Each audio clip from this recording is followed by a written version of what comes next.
ಕಾರ್ಯಕ್ರಮವನ್ನು ಉಮೇಶ್ ಹೆಗ್ಡೆ ಉದ್ಘಾಟಿಸಿದರು. ಬಳಿಕ ಮಾತನಾಡಿದ ಅವರು, ನಮ್ಮ ಸಂಸ್ಕೃತಿಯನ್ನು ಮುಂದಿನ ಪೀಳಿಗೆಗೆ ಕಲಿಸುವುದು ಅಗತ್ಯವಿದೆ ಎಂದರು. ವಿಜಿ ಹೆಗ್ಡೆಯವರು ಮಾತನಾಡಿ, ಸಂಸ್ಕಾರವಂತ ಸಮಾಜದ ಅಗತ್ಯವಿದೆ ಎಂದರು. ಮೋಹನ್ ಹೆಗ್ಡೆ ಅವರು ಮಾತನಾಡಿ, ಜನಪದ ಕಲೆಗಳನ್ನು ಮಕ್ಕಳು ಅರಿಯಬೇಕು ಎಂದರು.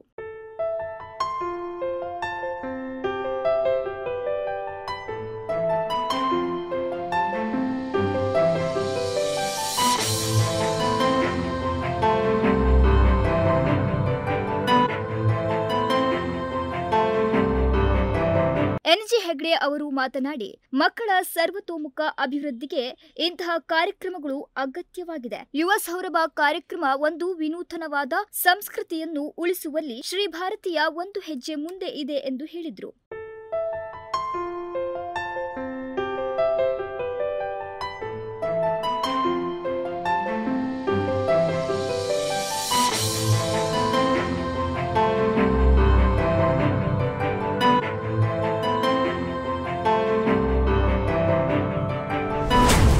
ವೇದಿಕೆ ಕಾರ್ಯಕ್ರಮದ ನಂತರ ಭಾಗ್ಯಲಕ್ಷ್ಮಿ ಭಟ್ ಹಾಗೂ ವೃಂದದಿಂದ ಸುಗಮ ಸಂಗೀತ, ರಂಜಿತ ನಾಯಕ್ ಹಾಗೂ ಶ್ರೀನಿಧಿ ಹೆಗ್ಡೆ ಮತ್ತು ಬಳಗದವರಿಂದ ಜಾನಪದ ಗೀತೆ, ಭವಾನಿ ಮೊಗೇರ್ ಮತ್ತು ಬಳಗದಿಂದ ನೃತ್ಯ ರೂಪಕ, ಪತ್ರಿಕ್ ಮೊಗೇರ್ ಮತ್ತು ಬಳಗದಿಂದ ಕಂಸಾಳೆ, ಗಣಪು ಗೌಡ ಮತ್ತು ತಂಡದವರಿಂದ ಸುಗ್ಗಿ ಕುಣಿತ, ಗಣಪತಿ ಹೆಗ್ಡೆ ಹಾಗೂ ಬಳಗದವರಿಂದ ಯಕ್ಷಗಾನ ಇನ್ನಿತರ ಮನರಂಜನಾ ಕಾರ್ಯಕ್ರಮಗಳು ಯಶಸ್ವಿಯಾಗಿ ನಡೆದವು.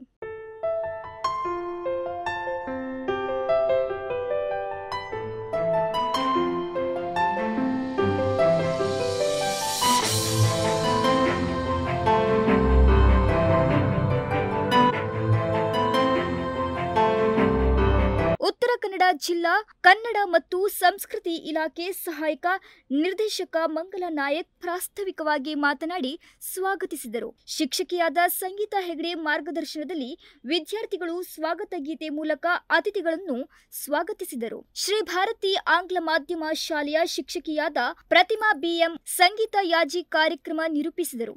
ಅಂಜನಾ ಶೆಟ್ಟಿ ವಂದಿಸಿದರು.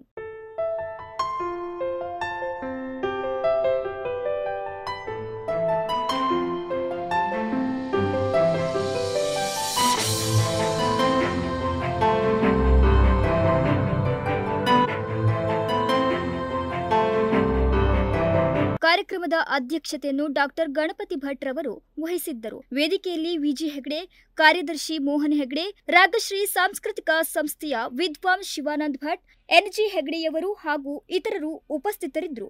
Nudisiri news desk, Honnavar.